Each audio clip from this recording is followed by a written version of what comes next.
몇 해 전의 일이었다. 여름이 끝날 무렵 나는 대학 친구들과 함께 강원도의 작은 산간 마을로 여행을 떠났다. 그곳은 우리가 잠시 일상을 벗어나 자연과 교감할 수 있는 조용하고 평화로운 장소였다. 그러나 그 평화로운 휴가는 상상조차 하지 못한 공포로 가득한 몇 밤을 우리에게 안겨주었다. 우리는 도심에서 벗어나 자연을 만끽하기 위해 작은 펜션을 빌렸고, 도착한 날 우리는 산으로 하이킹을 떠났다. 저녁에는 돌아와 분위기 좋은 마당에서 바비큐 파티를 열었다. 날이 어두워지면서 산속의 찬 공기가 우리를 감싸기 시작했고, 하나둘씩 실내로 들어가 술을 기울이며 담소를 나눴다. 그때 친구 중 한 명인 수진이 핸드폰을 확인하다가 얼굴이 창백해졌다. 그녀는 방금 받은 문자를 조용히 우리에게 보여주었다. 발신자는 누군가 날 보고 있다. 고만 적혀 있었다. 장난이겠거니 하고 넘겼지만 기분이 찝찝한 건 사실이었다. 우린 괜히 거실 창문을 내다보았지만 어둠 속에서 아무것도 보이지 않았다. 다음 날 우리는 펜션 주인에게 물어보았다. 이곳에 귀신이 출몰한다는 소문 같은 게 있냐고. 주인은 껄껄 웃으면서 그런 이야기라면 어디든 있기 마련이라며 농담을 했다. 그래도 마음이 놓이는 건 아니었다. 오후에 마을 산책을 하던 중 우리는 우연히 오래된 폐가를 발견했다. 호기심이 발동한 우리 중 몇 명은 그곳을 탐험하기로 했다. 폐가는 오랫동안 사람이 드나들지 않은 듯했다. 곳곳에 먼지가 쌓여 있었고 벽에는 낡은 가족 사진이 걸려 있었다. 주인도 없는 곳에 왠지 모르게 쓸쓸한 기운이 감돌았다. 생각보다 볼 것은 없었지만 문득 거실이라 보이는 방에 들어섰을 때 한 친구가 벽에 적힌 글자를 발견했다. 희미하게 보이는 글자들은 나를 찾지 마라 라고 적혀 있었다. 기분이 영 찜찜해져 우리는 서둘러 그곳을 떠났다. 펜션으로 돌아오자마자 그중 한 친구가 갑자기 이상한 이야기를 하기 시작했다. 방금 폐가에서 뭔가 따라온 느낌이 든다고 했다. 처음엔 그냥 기분 탓이겠거니 했지만 그날 저녁 보다시 수진의 핸드폰에 문자가 왔다. 너희 중 하나가 내 집을 더럽혔다는 것이었다. 그날 밤 우린 제대로 잠을 잘 수 없었다. 어둠이 깔리자 작은 소리에도 모두 예민해졌다. 깊은 밤중 바람이 속삭이는 소리인지 알 수 없을 정도로 나지막히 우리를 부르는 목소리가 들려왔다. 아무도 용기를 내 방 밖으로 나가 보려고 하지 않았다. 그 음산한 목소리는 점점 더 가까워지는 것만 같았다. 마침내 그 끔찍한 소리는 창밖에서 멈추었다. 우리는 창문 커튼 틈으로 몰려가 조심스럽게 밖을 내다봤다. 그리고 불이 꺼져 어두운 펜션 마당 한가운데 서 있는 그림자를 보았다. 그것은 인간의 형태를 하고 있었지만 매우 기괴하게 일그러져 있었다. 우리는 곧바로 짐을 싸서 그곳을 떠났다. 펜션 주인에게 설명할 새도 없이 차를 몰고 그곳을 빠져나왔다. 뒤돌아보지 말아야 한다는 오싹한 충고가 떠올라 우리는 이내 어둠 속의 그림자를 애써 잊으려 했다. 그 후 그날 밤의 일은 우리 간의 금기시되었다. 그리고도 한동안 수진의 폰에는 그 인물이 보낸 것으로 추정되는 문자가 계속 왔고 결국 새 번호를 만들어야 했다는 이야기로 음방하게 소름 끼치는 여행은 그렇게 끝났다. 이야기의 진실이 무엇이든 그날의 경험은 우리에게 영원히 잊혀지지 않을 공포로 남아있다. 지금도 그날 결국 보았던 그 그림자는 과연 무엇이었으며 여전히 그 산속에 살고 있는지는 아무도 모른다. 두 번째 이야기는 2010년대 초반 서울 외곽의 조용한 시골 마을에서 벌어진 사건으로 주인공인 민재는 서울에 소재한 대학에 재학 중이었지만 도심의 복잡함을 벗어나 작은 마을로 혼자 여행을 떠나게 된다. 그 마을은 나지막한 야산과 넓은 들판으로 둘러싸여 있었고 민재는 이곳에서 평화롭게 며칠을 보낼 계획이었다. 민재가 머물게 된 곳은 오래된 한옥체험 숙소였고 낮에는 고요한 환경 속에서 새소리와 바람소리 외의 소리가 없었으며 밤이 되면 더욱 고요해졌다. 그러나 그곳에는 한옥 뒤편으로 난 좁은 오솔길을 따라가면 있는 오래된 저택에 대한 이상한 소문이 있었다. 마을 사람들은 그 저택을 기피하며 해가 진 후엔 근처에 얼씬도 하지 않았다. 민재는 이 얘기를 듣고 호기심을 느끼고 다음 날 낮에 작은 준비물을 챙겨 혼자서 그 저택을 탐험하기로 결심한다. 저택은 숲속 깊숙이 자리 잡고 있었고 접근하기도 쉽지 않았다. 민재가 저택에 들어가자 내부는 쓰레기와 먼지가 쌓여 있었고 온갖 가구들이 흐트러져 있었다. 그는 스마트폰 손전등을 켜고 2층으로 올라가 확인하고 싶었다. 2층 옥도 끝에 있는 문이 유독 눈에 띄었다. 민재는 문고리를 잡고 힘주어 돌리자 문이 열렸다. 방 안은 달빛으로 희미하게 밝혀져 있었고 바닥에는 낯선 오른 발자국이 찍혀 있었다. 불안한 기분이 든 민재는 그 발자국을 따라 복도로 나가고 싶어 했다. 그러나 그 순간 위층에서 천장에 쿵쿵거리는 소리가 들렸고 민재는 호기심과 두려움 속에서 그 소리의 방향으로 더 가까이 다가갔다. 바람이 세게 문을 닫히게 하면서 민재는 갇히고 말았다. 그는 핸드폰 불빛으로 방을 비추며 다른 출구를 찾으려 했지만 급박한 상황 속에서 공포감이 엄습해왔다.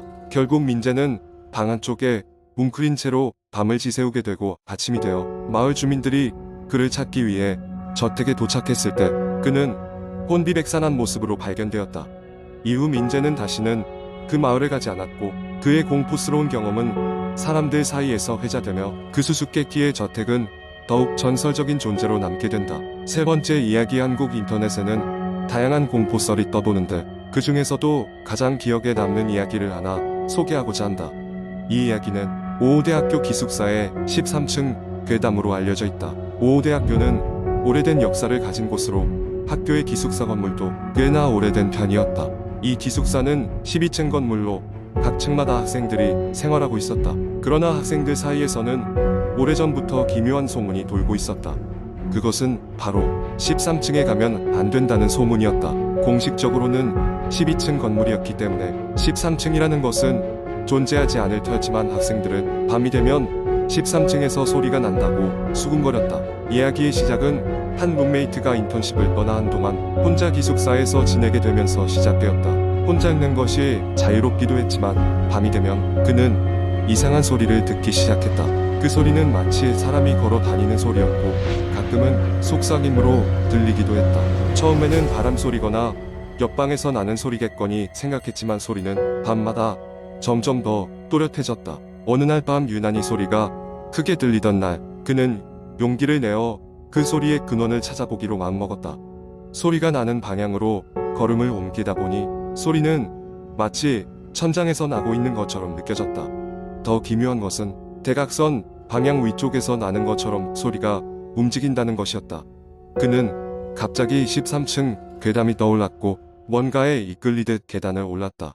12층에 도착했을 때 그는 계단 끝에서 막혀있는 철문을 발견했다. 그 문은 항상 잠겨 있어야 했지만 그날은 이상하게도 살짝 열려 있었다.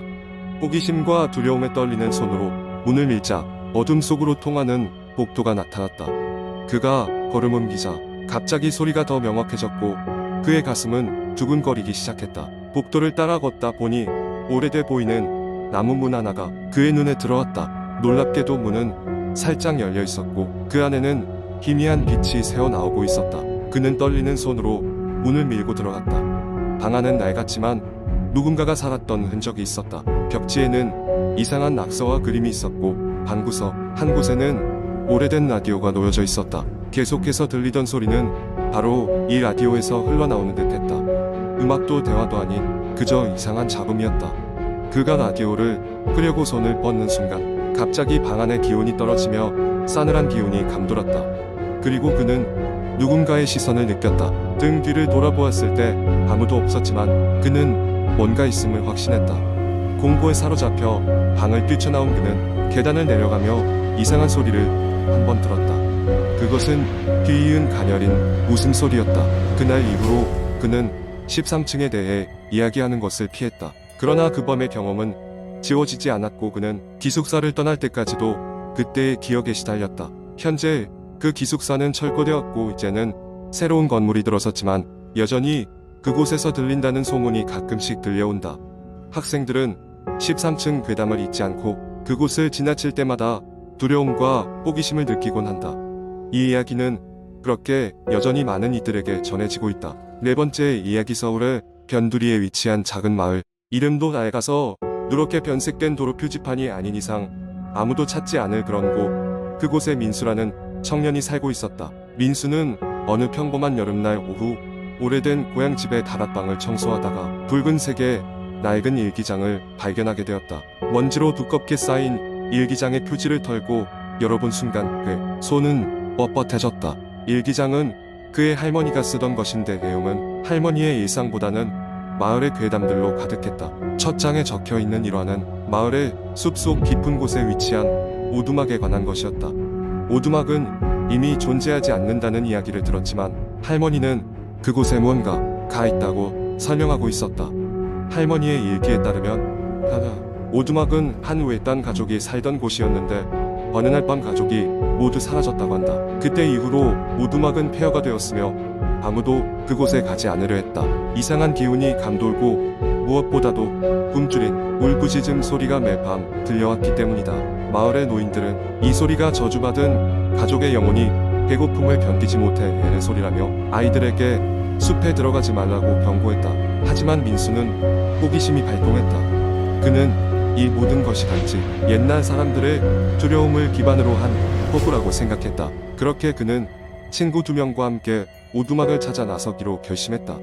다들 무서워하면서도 친구들은 민수의 제안에 동의했고 그날 밤 그들은 조용히 집을 나섰다. 숲은 달빛 아래서도 불안할 정도로 어두웠고 이상한 냄새가 코를 찔렀다. 나무들이 바람도 없는데 밍밍거리며 부딪히는 소리가 났고 그 사이사이 이상한 그림자들이 잔뜩 뒤엉킨 것 같았다. 친구들은 점점 불안해졌지만 민수는 이내 길을 찾아냈고 1시간 후 결국 오래된 오두막 앞에 도착했다.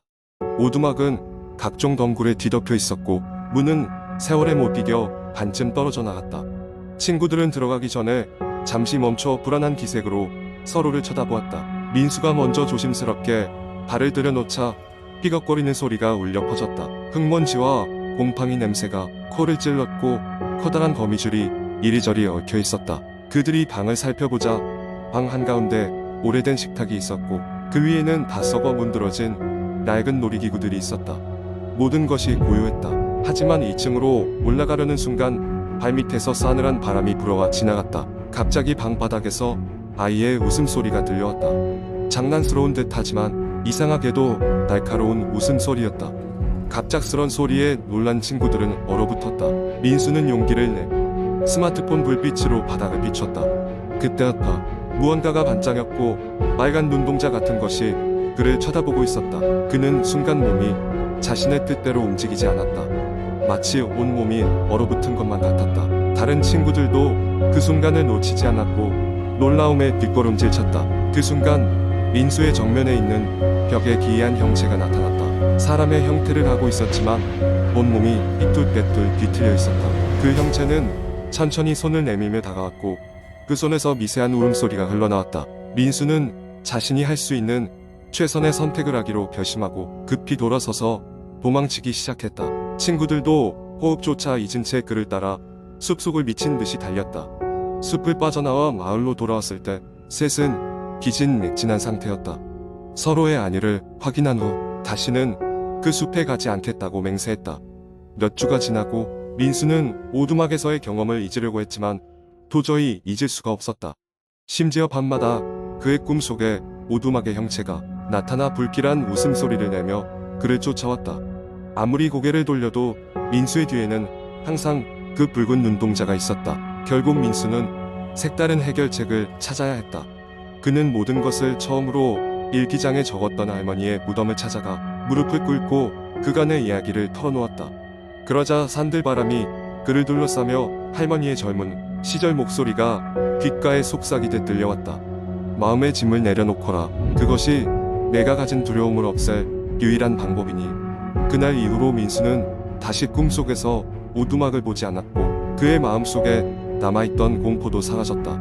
하지만 그는 여전히 숲 근처를 지나갈 때면 그곳을 무심코 바라보면서 알 수 없는 한기가 등을 타고 오르는 것을 느꼈다. 희미한 바람 소리 속에서 여전히 누군가의 속삭임이 들려오는 것 같았다. 집으로 돌아오려